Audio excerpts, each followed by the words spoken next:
السلام علیکم ورحمۃ اللہ وبرکاتہ۔ کیا حال ہے سب کا؟ الحمدللہ۔ تو تیار ہیں قربانی کے لیے؟ آپ کو پتہ لڑکیوں کو بکریوں سے بھی تشبیہ دی جاتی؟ کسی کو آتا محاورہ؟ کیا ہے؟ چڑیاں کڑیاں بکریاں تینوں ذاتاں اتھریاں۔ کیا مطلب بھلا اس کا؟ تینوں سے پورا پڑھنا مشکل ہے، تینوں کو کنٹرول کرنا مشکل ہے۔ چڑیاں بھی بہت شور کرتی ہیں نا، اور بکریاں بھی بہت شور کرتی ہیں، اور لڑکیاں بھی بہت شور کرتی ہیں۔ تو اللہ سبحانہ و تعالیٰ نے ہر کوالٹی کسی کام کے لیے دی ہے، کسی مقصد کے لیے دی، تو اس کو چینلائز کر کے اچھے کام میں استعمال کرتے ہیں۔ ٹھیک، چلیے شروع کرتے ہیں۔ نحمدہ ونصلی علی رسولہ الکریم، اما بعد فاعوذ باللہ من الشیطان الرجیم، بسم اللہ الرحمن الرحیم، رب اشرح لی صدری ویسر لی امری واحلل عقدۃ من لسانی یفقہوا قولی۔ شروع کرتی ہوں اللہ کے نام سے جو بے انتہا مہربان نہایت رحم فرمانے والا ہے۔ قربانی کا موسم ہے، اور اس موسم میں ابراہیم علیہ السلام کی قربانی ہم سب کو یاد آتی۔ اور جب ایک موقع پر نبی صلی اللہ علیہ وسلم سے پوچھا گیا کہ ما ہذہ الاضاحی، یہ قربانیاں ہیں کیا، تو بتایا گیا کہ یہ تمہارے باپ ابراہیم علیہ السلام کا طریقہ، یعنی ہم ان کی سنت پر عمل کرتے ہوئے یہ قربانی کرتے ہیں۔ ابراہیم علیہ السلام کی سنت کیا تھی جس کو آج تک فالو کیا جا رہا ہے، اور خوشی خوشی سے فالو کیا جا رہا ہے، اس کا اتباع کیا جا رہا ہے؟ اس کا ذکر سورۃ صافات کی آیت نمبر 99 سے 111 تک بہت تفصیل کے ساتھ یہاں بیان کیا گیا ہے، جس کو آپ نے ابھی سنا ہے۔ ابراہیم علیہ السلام نے کہا، بے شک میں اپنے رب کی طرف جانے والا ہوں۔ ہم نے بھی کبھی کہا کہ میں اپنے رب کی طرف جانے والی، میرا رخ اپنے رب کی طرف ہے۔ ہر شخص اپنی محبوب چیز کی طرف دوڑتا ہے، اس کی طرف رخ کرتا ہے۔ جو اللہ سے محبت کرتا ہے وہ سارے جہان کو چھوڑ کر اللہ رب العزت ہی کی طرف دوڑتا ہے۔ وہ مجھے ضرور راستہ دکھائے گا، اور خصوصاً ایسے وقت میں اللہ تعالیٰ کی طرف جانا، رغبت کرنا، جب انسان کسی معاملے میں کنفیوز ہو، جب اسے سمجھ نہ آ رہی ہو کہ اسے کیا کرنا چاہیے۔ اے میرے رب، مجھے ایک صالح بیٹا عطا فرما۔ بس ہم نے اسے ایک بڑے بردبار بیٹے اسماعیل علیہ السلام کی بشارت دی۔ ایک خوشخبری تھی، خوشی کی بات تھی۔ ابراہیم علیہ السلام 100 سال سے زائد عمر تک پہنچ چکے تھے، اور ان کی اولاد نہیں تھی۔ اور جب انسان کو اتنی لیٹ عمر میں اولاد ملے تو اس کی خوشی کا ٹھکانہ کیا ہو سکتا ہے؟ لیکن ابراہیم علیہ السلام تو اپنے رب کے لیے جیتے اور مرتے تھے۔ ابراہیم علیہ السلام کی زندگی کا ہر لمحہ اپنے رب کی خوشی میں گزرتا تھا، کہ ہر عمل، چاہے کوئی نعمت ملے یا کوئی نعمت ہاتھ سے جائے، ہر موقع پر رب کا شکر گزار بنا جائے، اور رب ہی کی طرف دوڑا جائے، اور رب ہی کی پسند اور مرضی کے کام کیے جائیں۔ یہ ہے وہ حقیقی طرز زندگی جس میں انسان کو پھر وہ حقیقی خوشی ملتی ہے کہ جو دنیا میں کسی اور چیز کی طرف دوڑنے سے نہیں مل سکتی۔ تو یہ تھا ابراہیم علیہ السلام کا طریقہ۔ تو جب انہیں بیٹے کی خوشخبری ملی، پھر جب وہ بیٹا ان کے ہمراہ دوڑ دھوپ کرنے کی عمر کو پہنچ گیا، اور اس سے پہلے کا واقعہ تو آپ جانتے ہیں کہ بیٹا ابھی دودھ ہی پی رہا تھا کہ باپ سے جدا ہونا پڑا۔ ماں کے ساتھ بیٹے کو اللہ کے نبی ابراہیم علیہ السلام نے مکہ کی بے آب و گیا وادی میں چھوڑ دیا، جہاں نہ پانی تھا نہ سبزہ تھا، کچھ بھی نہیں تھا، اور وہاں وہ پل پڑھ کر جوان ہوئے۔ اور جب وہ جوانی کی عمر کو پہنچے تو ایک دن ابراہیم علیہ السلام نے کہا، بیٹے میں نے خواب میں دیکھا ہے کہ میں تمہیں ذبح کر رہا ہوں۔ اللہ کا حکم تھا جو خواب کے ذریعے ملا، اور انبیاء کے خواب بھی وحی الہی ہوتے ہیں اور سچے خواب ہوتے ہیں۔ ہم میں سے اگر کوئی ایسا خواب دیکھ لے کہ وہ کسی کو ذبح کر رہا ہے یا کرنے کو کہا جا رہا ہے کہ اس کو ذبح کر ڈالو، اور وہ بھی اپنا بیٹا ہو، تو کیفیت کیا ہوگی؟ کیا کیفیت ہوگی آپ بتائیے؟ ایسا خواب دیکھنے کے بعد ہماری حالت کیا ہوگی؟ دہشت، خوف، پریشانی اور ایک عجب عالم ہوگا. لیکن ابراہیم علیہ السلام کتنے مطمئن نظر آتے. کیوں؟ اس لیے کہ ان کا اپنے رب کے ساتھ ایک خاص تعلق تھا. اس تعلق کی بنا پر رب پر ایک اعتماد تھا. ایمان جو ہے وہ اعتماد دیتا ہے. ایسا اعتماد کہ انسان پھر سوال نہیں کرتا کہ کیوں یہ کام میں کیوں کروں، اس کی لاجک کیا ہے، اس کی حکمت کیا ہے، اس کا فائدہ کیا ہے، نہ کرنے کا نقصان کیا ہے. پھر انسان حجت بازی نہیں کرتا. اور جہاں اعتماد نہیں ہوتا وہاں انسان کو قرار نہیں ہوتا، چین ہی نہیں ہوتا. تو یہاں بھرپور اعتماد کا مظاہرہ. دوسری بات ہی نہیں کرتے، آ کر اپنے بیٹے کو بتاتے ہیں خواب کہ میں نے خواب میں دیکھا ہے کہ میں تمہیں ذبح کر رہا ہوں، بیٹا بھی کس کا ہے. اس سے مشورہ کرتے ہیں. اور یہ اتنا خوبصورت انداز ہے ایک کام کو کروانے کا کہ جیسا حکم ملا ویسا ہی بیان کر رہے ہیں. آ کے اپنی طرف سے تحکمانہ لہجے میں یہ نہیں کہتے بیٹا تیار ہو جاؤ، اب میں نے تمہیں ذبح کرنا ہے، اب تو تمہارے دنیا سے جانے کا وقت آ گیا. اور خود بھی رونے لگے اور اس کو بھی رلانے لگے. نہ کوئی ایموشنل ری ایکشن ہے اور نہ ہی کوئی باپ بننے کا ایک خاص جیسے تحکمانہ لہجہ، کچھ بھی نہیں. بہت ہی خوبصورت انداز میں کہتے ہیں کہ مجھے یہ خواب نظر آیا ہے، اب تم بتاؤ فانظر ماذا ترى، تمہارا کیا خیال ہے، تمہاری کیا رائے ہے، تم کیا کہتے ہو. اور وہ بیٹا کس کا تھا؟ اس شخص کا کہ جس کو رب نے کہا اذ قال له ربه اسلم قال اسلمت لرب العالمین، کہ فرما بردار بن جاؤ، تو اس نے کہا میں اپنے رب کا فرما بردار بن گیا، رب العالمین کا فرما بردار بن گیا. تو وہ بیٹا کہتا ہے افعل ما تؤمر، آپ کیوں مجھ سے پوچھ رہے ہیں، آپ کر لیجئے جو آپ کو کرنا، جو آپ کو حکم ملا آپ بس کر لیجئے، مجھے ذبح کرنا کر دیجئے.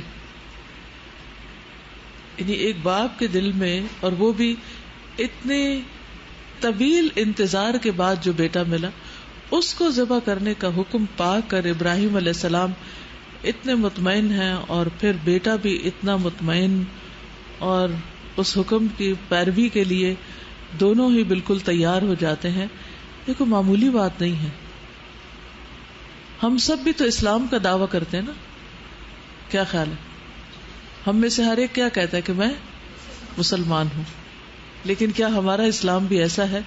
ہمیں تو اگر کوئی بڑے ہوئے ناخن کاٹنے کو کہہ دے نا کہ یہ اسلامی طریقہ، یہ کلچر کے خلاف ہے یا سنت کے خلاف ہے کہ انسان اپنے بڑے ہوئے ناخن نہ کاٹے یا اپنی صفائی نہ کرے، تو ہم اس پر بھی کئی حجتیں کرنے لگتے، اس پہ بھی راضی نہیں. کوئی بری عادت ہی چھوڑنے کے لیے کہہ دے، کسی بھی چیز کی قربانی کرنے کے لیے کہہ دے، اپنی جگہ ہی کی قربانی کرنی پڑ جائے، اپنے وقت کی قربانی دینی پڑے، اپنے مال کی دینی پڑے، اپنے پیاروں کی دینی پڑے، کسی بھی چیز کی، تو ہمارا ری ایکشن کیا ہوتا ہے؟ پہلا خیال کیا آتا ہے؟ پہلا خیال کہ ہاں ٹھیک ہے،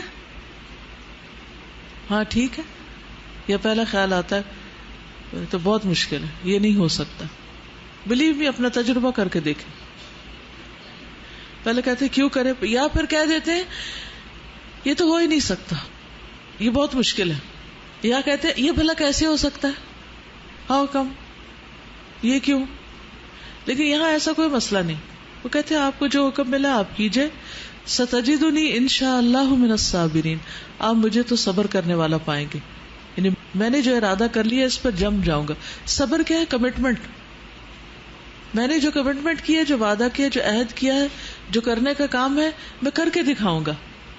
فلما اسلما وتلہ للجبین، جب دونوں نے سر تسلیم خم کر دیا اور ابراہیم علیہ السلام نے بیٹے کو پیشانی کے بل گرا دیا، تو ہم نے اسے پکارا اے ابراہیم، یقیناً تو نے خواب سچا کر دکھایا، تو نے اپنا وعدہ پورا کر دیا، بے شک ہم نیکی کرنے والوں کو اسی طرح جزا دیتے ہیں. کیونکہ پھر کیا ہوا تھا؟ وفدیناہ بذبح عظیم، کہ اللہ سبحانہ وتعالی نے ایک عظیم قربانی کے ساتھ، ایک دمبے کی قربانی کے ذریعے ان کو بچا لیا تھا. ہم نے ایک بڑی قربانی بطور فدیہ دے کر اسے چھڑا لیا، اور پچھلے لوگوں میں اس کا ذکر خیر چھوڑ دیا. آج تک ہم محبت کے ساتھ ابراہیم علیہ السلام کا نام لیتے ہیں اور ہر سال باقاعدگی کے ساتھ اس سنت کو زندہ کرتے ہیں اور خوشی خوشی اپنے جانور قربان کرتے ہیں. سلام ہو ابراہیم پر. یہ سلامتی کون بھیج رہا ہے؟ اللہ سبحانہ و تعالی. ہم نیکی کرنے والوں کو ایسا ہی بدلہ دیا کرتے ہیں. یعنی سارا واقعہ بتا کے آخر میں بتا دیا کذالک نجزی المحسنین. جو ابراہیم کے طریقے پر چلے گا ہم اس کو بھی ایسی ہی جزا دیں گے, ایسی ہی سچی ناموری عطا کریں گے, ایسے ہی قبول کریں گے, ایسے ہی قلب مطمئنہ عطا کریں گے. یعنی جو کچھ پھر ابراہیم علیہ السلام کو ملا تھا وہ سارے محسنین کو ملے گا جو ان کے طریقے پر چلیں گے. بلا شبہ وہ ہمارے مومن بندوں میں سے تھا. یعنی اللہ سبحانہ تعالیٰ نے ان کے ایمان کو قبول کیا.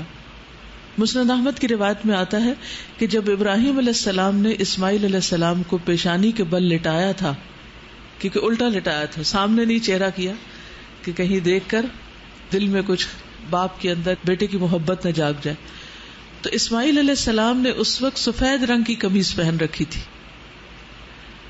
کہنے لگے ابا جان اس کے علاوہ تو میرے کوئی اور کپڑے نہیں ہیں جن میں آپ مجھے کفن دے سکیں, اس لیے آپ انہی کپڑوں کو میرے جسم پر سے اتار لیں تاکہ بعد میں اس میں مجھے کفن دیں. اور صحیح روایت ہے مسند احمد کی. یعنی اتنے تیار ہیں ذہنی طور پر کہ کفن کا بھی بندوبست پہلے سے ہی کر لیں, اور تو کچھ ہے نہیں یہی لے لیں. ابراہیم علیہ السلام ان کے کپڑے اتارنے کے لیے آگے بڑھے تو ان کے پیچھے سے کسی نے آواز لگائی, اے ابراہیم آپ نے اپنا خواب سچ کر دکھایا. ابراہیم علیہ السلام نے پیچھے مڑ کر دیکھا تو وہاں ایک سفید رنگ کا سینگوں والا بڑی بڑی آنکھوں والا دمبا کھڑا تھا, اور یہ اللہ سبحانہ تعالیٰ کی طرف سے آیا تھا. وَفَدَيْنَاهُ بِذِبْحٍ عَظِيمٍ, ایک بڑی قربانی کے ذریعے ہم نے اس بچے کو بچا لیا, اس کا فدیہ ہم نے دے دیا. تو یہ ہے ابراہیم علیہ السلام اور اسماعیل علیہ السلام کا کردار جس میں تسلیم و رضا پائی جاتی. تسلیم ہوتا ہے اپنے آپ کو سپرد کر دینا, اور رضا کا مطلب ہے اس فیصلے پر راضی بھی ہونا. اچھا ہم بعض اوقات کوئی صدقہ خیرات کر بیٹھتے ہیں, یا کوئی اپنی جگہ کسی کو دے دی, اپنی کتاب کسی کو دے دی, یا کوئی بھی کسی کے لیے کچھ قربانی کر دی, ماں باپ کے لیے کر دی یا بچوں کے لیے کہیں, پھر اس کے بعد ہمارا کیا ہوتا ہے ریگریٹس کہ ہائے ہم یہاں نہ کرتے وہاں کر لیتے, ایسا نہ کرتے ویسا کرتے. یاد رکھے جو کام آپ اللہ سبحانہ و تعالیٰ کے لیے کر دیتے ہیں نا, بس وہ اللہ کے حوالے ہو گیا, اس کے بعد اللہ کے سپرد کر دے, پھر اور باتیں سوچنے کی ضرورت ہی نہیں, دے دیا نا. یہی تو اعتماد ہے, یہی تو ایمان ہے, یہی تو اسلام ہے. اصل میں ہم نے اپنے آپ کو پورا حوالے کیا ہی نہیں. ہمیں یقین نہیں کہ اگر ہم نے اللہ کے لیے کچھ دیا تو ہمیں کچھ ملے گا. ہم دنیا والوں سے فوراً اس کا انسٹنٹ ریوارڈ چاہتے ہیں کہ کوئی ہمارا شکریہ ادا کرے, کوئی ہماری قدردانی کرنے لگے, کوئی ہم سے اظہار محبت کرے, کوئی ہمیں پھول پیش کرے کیونکہ ہم نے ان پر احسان کیا ہے. نہیں, جب آپ نے کوئی کام اللہ کے لیے کیا ہے تو پھر کسی انسان سے بدلے اور واسطے اس کا تو کوئی تعلق ہی نہیں اور کوئی طلب ہی نہیں. تو یہ قربانی کی سنت ہمیں یہ سکھاتی ہے کہ تسلیم و رضا, سبمیشن, کمپلیٹ سبمیشن, اور اس کے بعد کمپلیٹ سیٹسفیکشن, کہ جو کیا, یعنی دو لفظ یاد رکھیے, سبمیشن اینڈ سیٹسفیکشن. دے دیا اور اس کے بعد بالکل مطمئن ہے کہ جو کیا اللہ کے لیے کیا اور اس کا بدلہ ضرور ملے گا. بعض اوقات ایسا ہوتا ہے کہ آپ ایک طرف نیک کام کر رہے ہوتے ہیں, اسی وقت میں آپ کے اوپر دوسری آزمائش آ رہی ہوتی, تو شیطان آ کے آپ کا ایمان متزلزل کرنے لگتا ہے کہ اچھا اس نیکی کا مجھے یہ صلہ ملا, مجھے یہ حاصل ہوا, مجھے کیا فائدہ ہوا, میں نے کیا پایا. تو ایسے میں بھی فوراً اعوذ باللہ پڑھے. اللہ تعالیٰ کسی محسن کا اجر ضائع نہیں کرتے. اللہ کو مجھ سے محبت ہے, اسی لیے وہ میرے احسان کے بدلے میں ایک اور امتحان میں مجھے ڈال رہا ہے, ایک اور قربانی مجھ سے لے رہا ہے. جیسے ابراہیم علیہ السلام کو پے در پے, یعنی ان کا حال یہ تھا کہ ایک قربانی ختم نہیں ہوتی تھی کہ اگلے کا وقت آ جاتا تھا, ایک امتحان ختم نہیں ہوتا تھا کہ اگلا امتحان آ جاتا تھا. وَإِذِ ابْتَلَىٰ إِبْرَاهِيمَ رَبُّهُ بِكَلِمَاتٍ فَأَتَمَّهُنَّ. جتنی بھی باتوں کے ذریعے ابراہیم علیہ السلام کو آزمایا گیا انہوں نے ساری کی ساری پوری کی. تو آخر میں پھر کیا ملا؟ جیسے یوسف علیہ السلام کو ملا تھا، قال انی جاعلک للناس اماما، پھر امامت ملی تھی. امامت کسی لیڈرشپ کورس کے بعد نہیں ملی. ایسی چیزیں صرف کوئی ٹریننگ لے کر حاصل نہیں ہو جاتی، یہ قربانیوں کے نتیجے میں ملتی. کیونکہ قربانیوں سے جو آپ کی ٹریننگ ہوتی ہے وہ کتاب پڑھنے سے نہیں ہوتی. اور اللہ سبحانہ و تعالیٰ ایک کے بعد ایک امتحان ڈالتا چلا جاتا ہے تاکہ انسان کو اپنے کام کا بنا لے. وَاصْطَنَعْتُكَ لِنَفْسِي، جیسے موسیٰ علیہ السلام کو ایک کے بعد ایک امتحان میں ڈالا. پیدا ہوتے ہی امتحان، ٹھیک ہے انہیں نہیں پتا تھا لیکن تھا تو ان کے لیے امتحان. تو یہ وہ بے مثال نمونہ ہے ابراہیم اور اسماعیل علیہ السلام کا، جو اللہ تعالیٰ کی بارگاہ میں اتنا مقبول ہوا کہ رہتی دنیا تک اللہ نے اس سنت کو جاری کر دیا.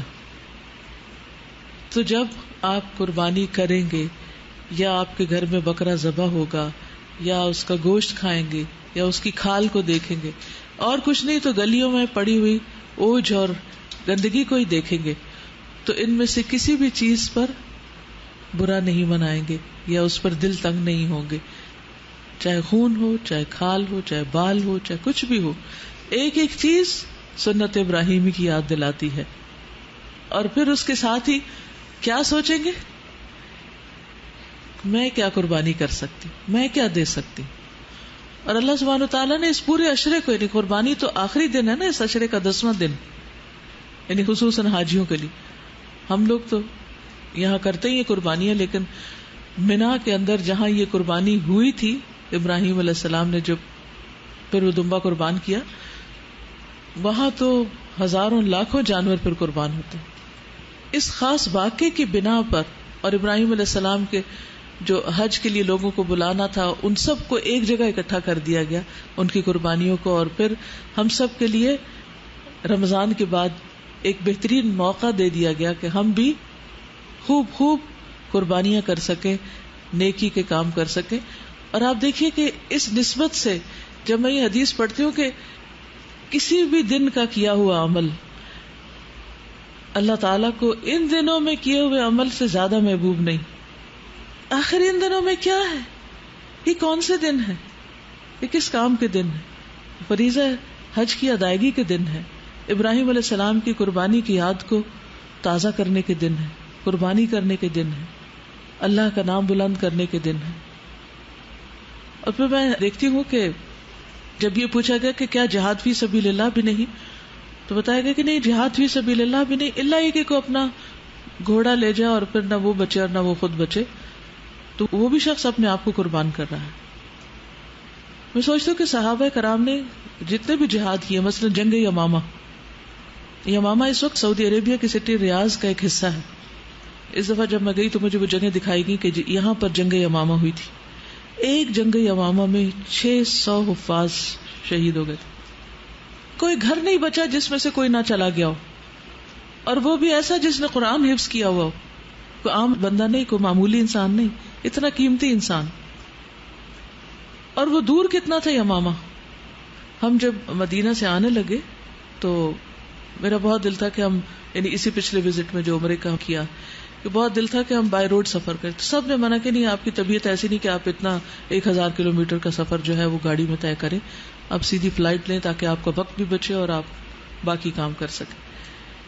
تو میں سوچ رہی تھی کہ اتنی تیز رفتار کاریں، گاڑیاں، اتنی زبردست سڑکیں اور ایئر کنڈیشن گاڑیاں اور زبردست ماہر ڈرائیور، اور پھر بھی ہمیں یہ کہا جاتا ہے کہ آپ یہ سفر نہ کریں، آپ تھک جائیں گے. کہاں صحابہ کرام اونٹوں اور گھوڑوں پر، اور وہ بھی ایک نہیں، دو نہیں، سینکڑوں ہزاروں کی تعداد میں اللہ کے راستے میں نکلتے اور ہر طرح کی دھوپ اور مٹی سے اٹے ہوئے ہوتے تھے. اتنی قربانیاں کر کے وہ جب پہنچتے اور پھر اپنی جانیں لٹا کے اللہ کے راستے میں ختم ہو جاتے کہ واپسی کا کوئی سفر نہیں، آگے جنتی کا سفر ہے. اب تو اس سے بھی زیادہ اللہ کو پیارا ہے وہ عمل جو ان دنوں میں کیا جائے. نیکی کے وہ کام تکبیرات پڑھیں یا صدقہ خیرات کریں یا نوافل پڑھیں یا روزہ رکھیں یا جو بھی کوئی نیکی کا کام کریں. یہ اتنا محبوب کیوں ہے؟ کیونکہ ان دنوں میں اللہ کے محبوب ترین ہستی یعنی ابراہیم علیہ السلام جن کو اللہ نے اپنا دوست بنایا تھا، ان کی یاد تازہ ہوتی ہے، ان سے ایک نسبت ہے ان دنوں کو. اس سے ہمارے لیے کیا سبق ہے؟ یہ قربانی کا موسم جو ہے اور یہ قربانی کا موقع جو ہے ہمیں کیا سکھاتا ہے؟ کیا پتہ چلتا ہے اس سے؟ ہمارے لیے کیا سبق ہے اس میں؟ آپ میں سے کوئی بتائے گا؟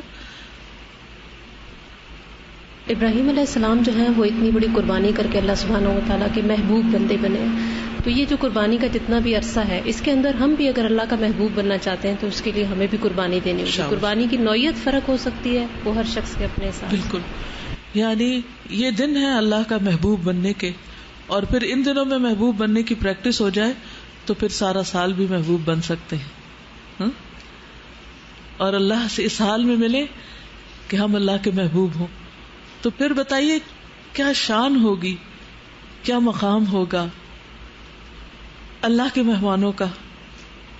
دل نہیں چاہتا کہ ہر چیز لٹا دے اس کے راہ میں، اپنی جوانی، اپنی صحت، اپنا مال، اپنا وقت، اپنی ہر چیز، اپنی جاب، اپنا گھر، اپنی کون سی چیز چھوڑیں جو اللہ کے راستے میں نہ دیں.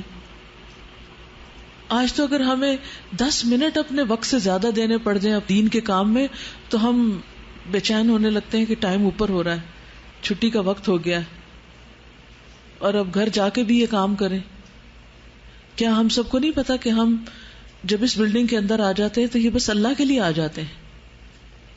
جب اس راستے پہ نکل پڑتے تو یہ اللہ کا راستہ ہے. ایک ایک قدم اٹھا کے جو یہاں آتے تو ہم کو اپنی ذات کی خدمت کے لیے تو نہیں آتے. ہم کس لیے آتے ہیں؟ آپ سب کیوں آتے ہیں یہاں؟ اللہ کا دین سیکھنے کے لیے. کیا یہ اللہ کا راستہ نہیں، فی سبیل اللہ نہیں ہے؟ من سلک طریقا یلتمس فیہ علما سہل اللہ لہ طریقا الی الجنہ. کیا یہ جنت کا راستہ نہیں ہے؟ اور اگر آپ ہوں اور آپ کو سکھانے والے موجود نہ ہوں، آپ کے ٹیچرز، آپ کے انچارجز، آپ کے باقی سب، تو کیا یہ سلسلہ چل سکتا ہے؟ نہیں. تو جو لوگ بھی قربانیاں دے رہے ہیں، سیکھ رہے ہیں، سکھا رہے ہیں، پڑھا رہے ہیں، کسی طرح کی بھی خدمت کر رہے ہیں، چاہے جگہ بنا رہے ہیں، چاہے کچھ بھی کر رہے ہیں، وہ سب اللہ کے راستے میں ہیں. تو اس میں اگر ہمیں اپنے وقت سے 1 گھنٹہ زائد کھڑا ہونا پڑے، کہیں کبھی ڈبل ڈیوٹی کرنی پڑ جائے، کبھی کسی طرح، کبھی بھوک کی قربانی، پیاس کی، کبھی کچھ بھی کرنا پڑ جائے، تو ہمارے ماتھے پہ بل کیوں ہو؟ ہم احسان کس پہ کریں؟ کیا اس وقت ہم خوش نہ ہو کہ اللہ نے ہمیں بھی چن لیا جیسے ابراہیم علیہ السلام کو چنا تھا؟ میں اس کے راستے میں اپنی زندگی دوں.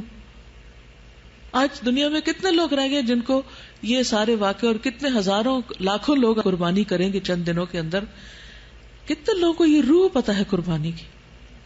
کتنے لوگ اس روح کے ساتھ کریں گے؟ نہیں پتا. وہ تو صرف ایک ریچول کے طور پر کر لیں گے.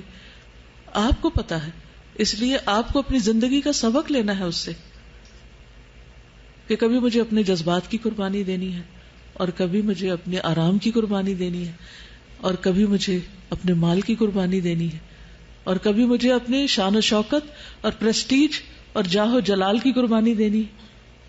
کیونکہ بعض اوقات ایسا بھی ہوتا ہے نا، آپ کو دنیا میں کو بہت ہائیلی پیڈ جاب مل رہی ہوتی ہے اور آپ پھر بھی اس کو چھوڑ کر اللہ کے راستے میں آ جاتے. نہیں، میرے لیے یہ راستہ زیادہ بہترین ہے، وہاں میری قدردانی دنیا والے کریں گے، یہاں میری قدردانی اللہ کرے گا.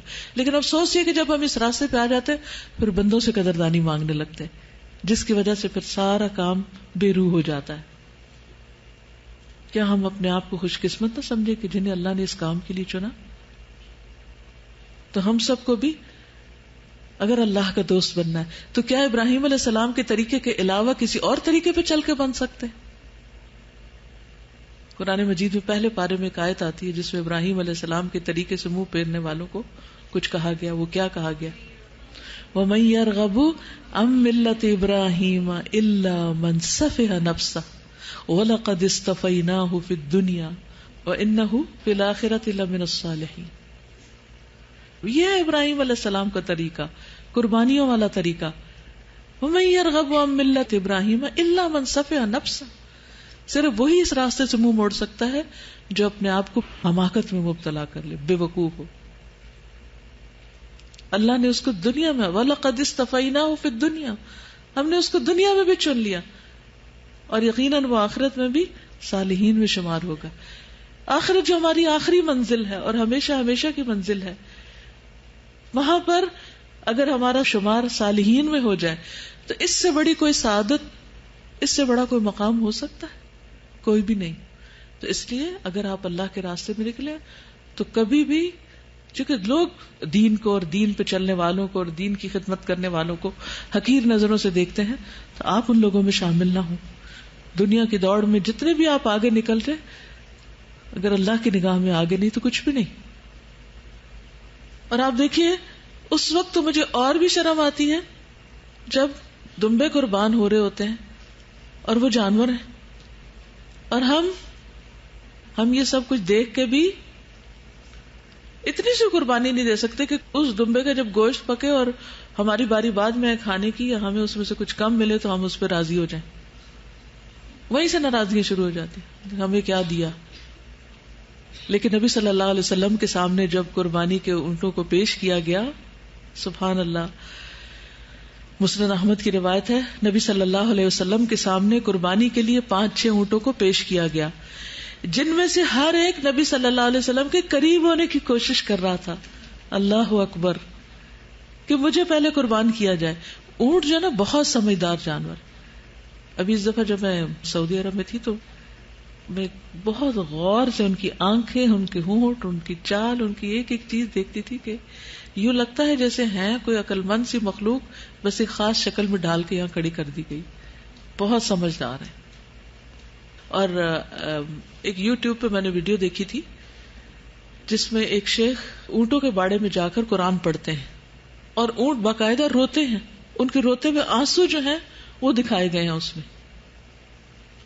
تو میں نے کہا کہ یہ قرآن اگر اونٹوں کے اوپر اثر کرتا اور ان کے آنسو بہتے تو ہمارے دل کیوں پتھر ہے. تو ان کو پتا تھا کہ قربان کیا جانا ہے، اور وہ ایک ایک آگے ہو رہا تھا کہ ہمیں لے لو. ہمیں جب قربانی کی سطح پر آ کر کوئی کام دیا جاتا ہے تو اس وقت ہمارا طرز عمل کیا ہوتا ہے؟ آگے ہوتے ہیں کہ پہلے میرا نام لکھ لیا جائے، یا پیچھے ہوتے ہیں؟ کیونکہ ہم نے اللہ سے سودا نہیں کیا نا، ہم نے بندوں سے سودا کیا ہوا ہے. اور جب دیکھتے بندے کچھ نہیں دے رہے تو پھر پیچھے ہٹنے لگتے ہیں. سارے جانوروں میں سے اللہ کی راہ میں قربان ہونے والے اسپیشل ہوتے ہیں نا. ہر بکرے کی قسمت میں یہ تھوڑی ہے کہ وہ اللہ کے راستے میں قربان ہو. وہ تو عام لوگوں کی خوراک کے طور پر ذبح کیے جاتے ہیں. تو اسی لیے لوگوں نے محاورہ بنایا قربانی کا بکرا بنے ہوئے ہو، یعنی بغیر کسی صلے کے تم کام کرتے ہو. یہ تو کہتے ہیں میں کیوں قربانی کا بکرا بنوں. تو اللہ کی راہ میں قربان ہونے والے اسپیشل ہوتے ہیں. نبی صلی اللہ علیہ وسلم 2 مینڈوں کی قربانی کیا کرتے تھے، 2 مینڈوں کی. اور حضرت انس کہتے ہیں کہ میں بھی 2 مینڈوں کی قربانی کرتا ہوں. اس قربانی کی وجہ سے جو دن یعنی 10ویں تاریخ کو قربانی ہوتی ہے ذی الحج کی، اس دن کو بھی سال کا افضل ترین دن شمار کیا گیا. صحیح ابن حبان کی روایت ہے، رسول اللہ صلی اللہ علیہ وسلم نے فرمایا اللہ کے نزدیک سب سے افضل دن یوم النحر 10 ذی الحجہ اور اس کے بعد یوم القر 11 ذی الحجہ ہے. یعنی ان 2 دنوں میں بہت بہت قربانیاں ہوتی ہیں. اور قربانی کا لفظ قرب سے نکلا ہے، جس کا مطلب کیا ہے؟ ایسا کام جس کے ذریعے اللہ کا قرب حاصل کیا جاتا ہے، یعنی جس کا بدلہ ہم دنیا میں نہیں چاہتے، اللہ کے ہاں چاہتے. تو اس دن میں یوم النحر میں 10ویں تاریخ کو نبی صلی اللہ علیہ وسلم فرماتے ہیں کہ پہلا کام ہم جو آج کے دن کرتے ہیں وہ یہ ہے کہ پہلے ہم نماز پڑھیں گے، پھر واپس آ کر قربانی کریں گے. جس نے اس طرح کیا اس نے ہماری سنت کو پا لیا. تو پہلے نماز اور پھر قربانی. نبی صلی اللہ علیہ وسلم نے فرمایا جس نے نماز عید کے بعد قربانی کی اس کی قربانی پوری ہو گئی اور اس نے مسلمانوں کی سنت کے مطابق عمل کیا. صحابہ کرام قربانی کا بہت اہتمام کیا کرتے تھے. امامہ بن سہل کہتے ہیں کہ ہم مدینہ منورہ میں قربانی کے جانور کو کھلا پلا کر موٹا کرتے تھے، یعنی اس کی خاص خدمت خاطر کیا کرتے تھے. اور عام مسلمان بھی یعنی صحابہ کے علاوہ جو دوسرے لوگ تھے وہ بھی قربانی کے جانور کو اسی طرح فربا کیا کرتے تھے. لیکن آج یہ سنتیں ختم ہو گئی. آج کیا ہے, وہ کسی سرونٹ کو بھیج دیتے, جاؤ کوئی بکرا پکڑ لاؤ, اور رول کھل کے کچھ جو اس کے ہاتھ میں آیا وہ اس کو لے آتا ہے. پھر وہ کسائی کو بلا لیتے, اچھا تم ذبح کر دو. خود اپنی انوالومنٹ کم ہوتی. تو اپنی انوالومنٹ بہت ضروری ہے ان ساری چیزوں میں, یعنی ہر سٹیپ پر دلچسپی لینی چاہیے. پہلے جب اس طرح کے گھر تھے, یا آج بھی گاؤں میں ایسے گھر ہوتے ہیں, ایسی فیسلٹی ہوتی کہ جس میں کچھ دن پہلے جانور کو لا کے ذرا اس کو کچھ کھلایا پلایا جائے, تو وہ زیادہ بہتر ہے بنسبت اس کے کہ سہولت کی خاطر اسی دن پکڑ کے لا کے ذبح کر دیا جائے. یعنی قربانی کے جانور کی خدمت بھی ضروری ہے, وہ بھی اجر کا حصہ ہے.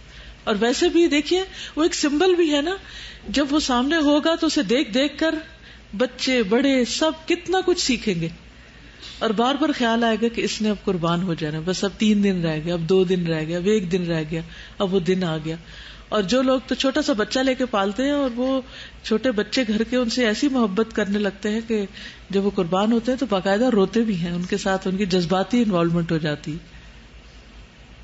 تو اگر آپ کا گھر اجازت دے اور رکھنے کی تھوڑی سی بھی جگہ ہو تو کوشش کریں کہ 1 دن پہلے لے آئیں, یا جتنے دن بھی پہلے لا سکیں.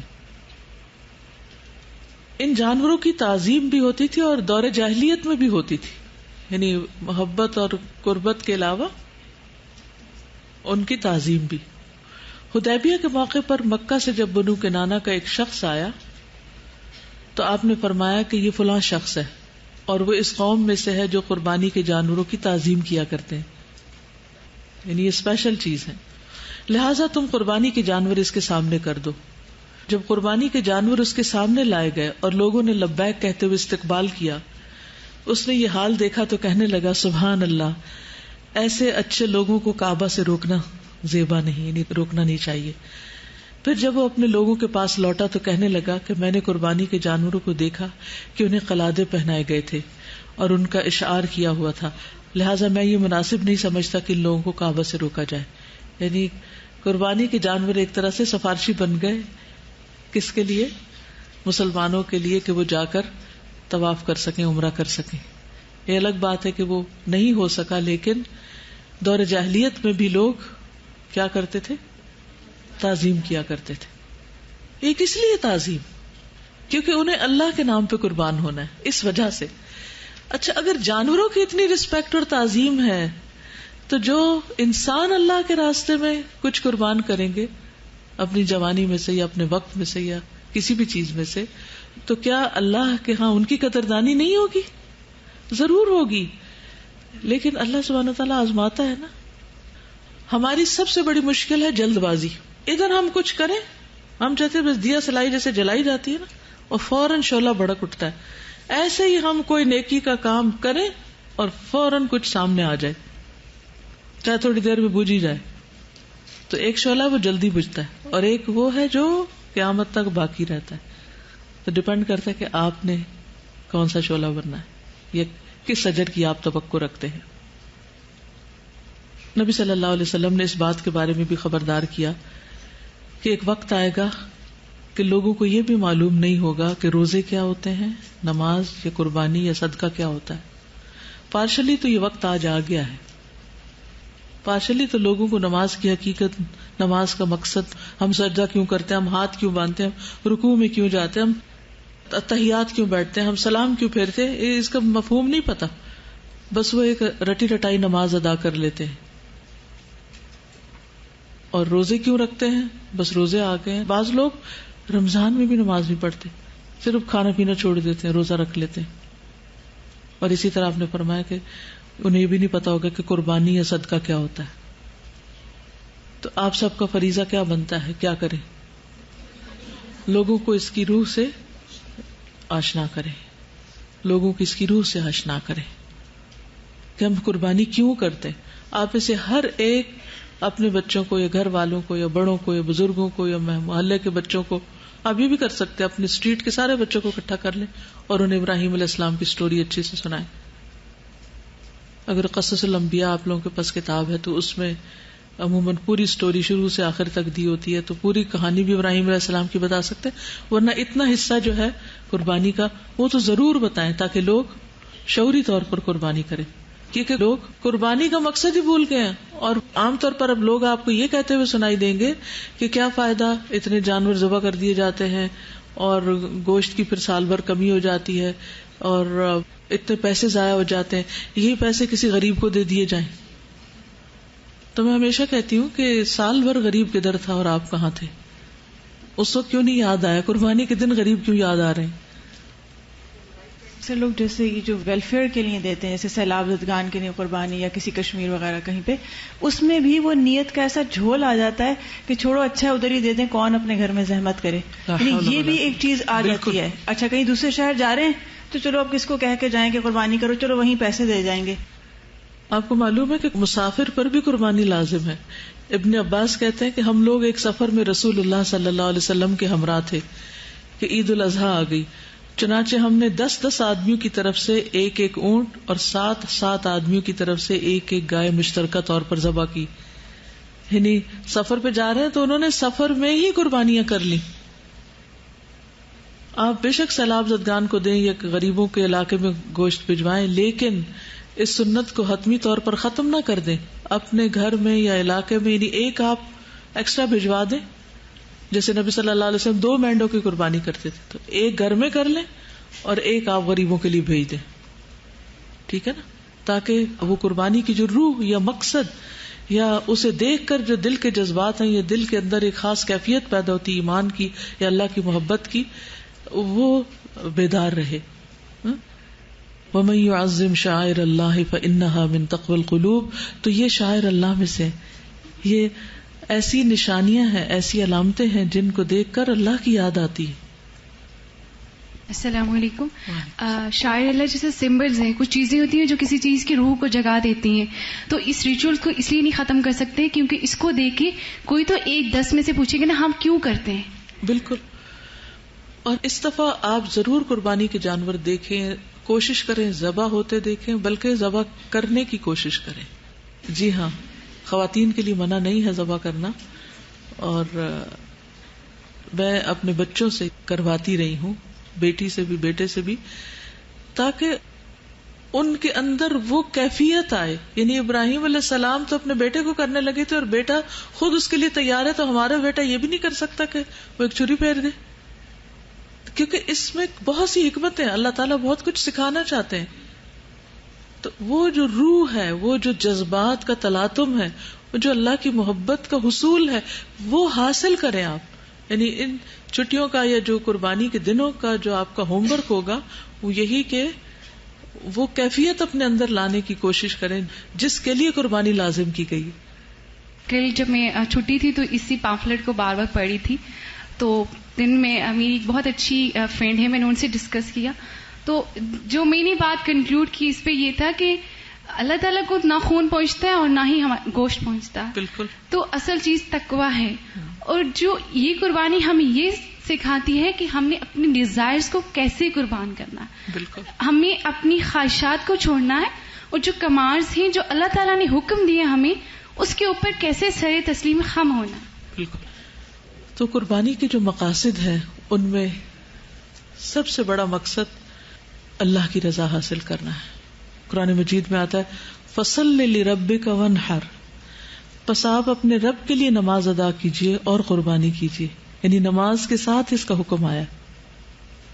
ایک مرتبہ لوگوں نے نبی صلی اللہ علیہ وسلم سے پوچھا، یا رسول اللہ، ہم لوگ زمانے جاہلیت میں ماہ رجب میں ایک قربانی کیا کرتے تھے، آپ اس حوالے سے ہمیں کیا حکم دیتے ہیں؟ نبی صلی اللہ علیہ وسلم نے فرمایا، اللہ کے نام پر جس مہینے میں چاہو ذبح کر سکتے ہو، اللہ کے لیے نیکی کیا کرو اور لوگوں کو کھانا کھلایا کرو.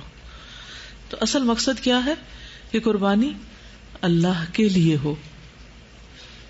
اور قرآن مجید کی وہ آیت بھی یاد ہوگی، قل ان صلاتی ونسکی ومحیایا ومماتی للہ رب العالمین، کہہ دیجئے بے شک میری نماز، میری قربانی، میرا جینا اور میرا مرنا اللہ رب العالمین کے لیے ہے.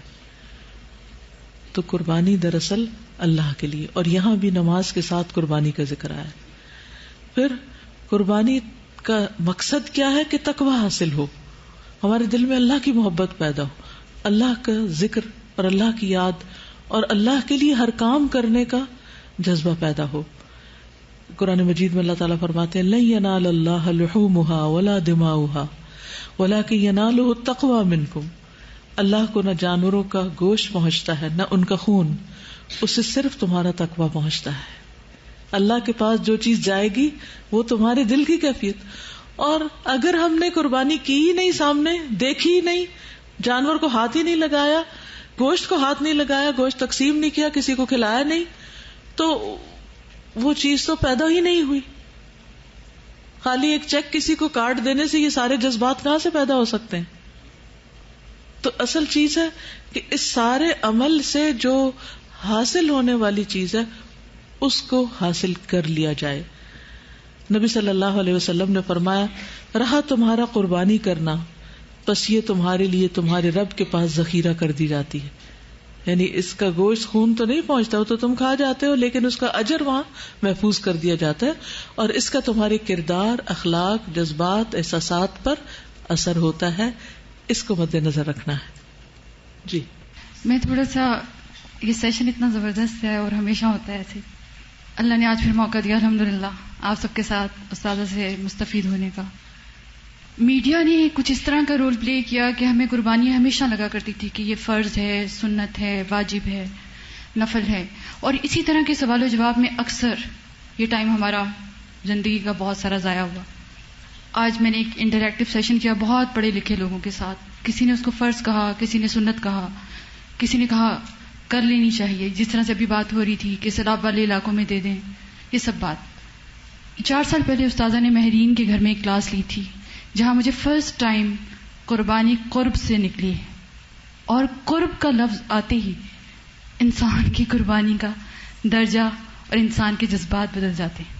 اور یہ حقیقت ہے کہ اللہ تعالیٰ نے حضرت اسماعیل علیہ السلام کو ایک سمبل کے طور پر نہیں، کیونکہ ابراہیم علیہ السلام جب وہ قربانی کرنے لگے تھے تو وہ اپنے بیٹے کی ہی کرنے لگے تھے.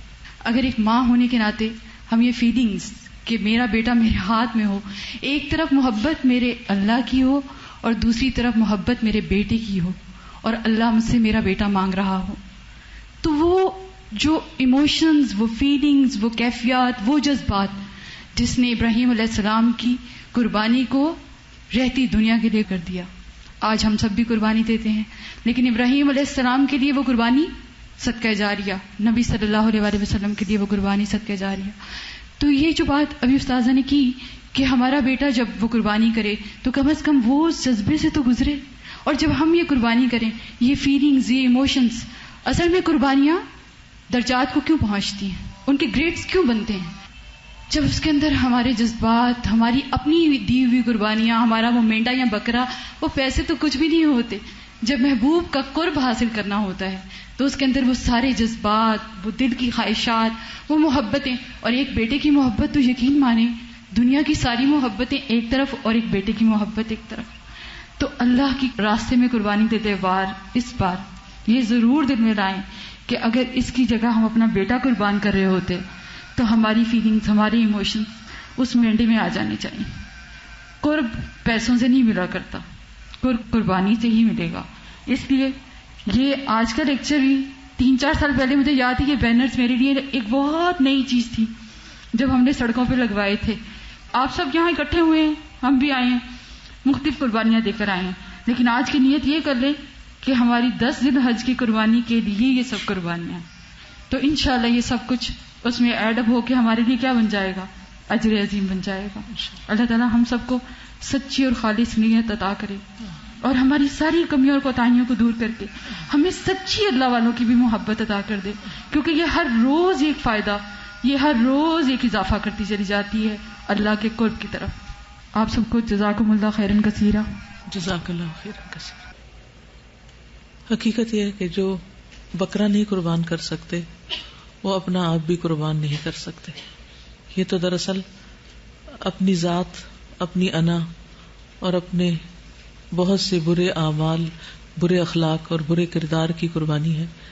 اللہ تعالی ہمیں اپنے مقرب بندوں میں شامل کرے اور ہم اس پوری روح کے ساتھ اس قربانی کو کریں جس کا اللہ نے حکم دیا ہے.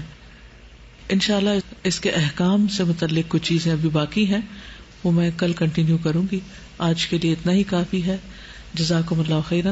سبحانک اللہم و بحمدک، اشہد ان لا الہ الا انت، استغفرک و اتوب الیک. السلام علیکم و رحمۃ اللہ وبرکاتہ.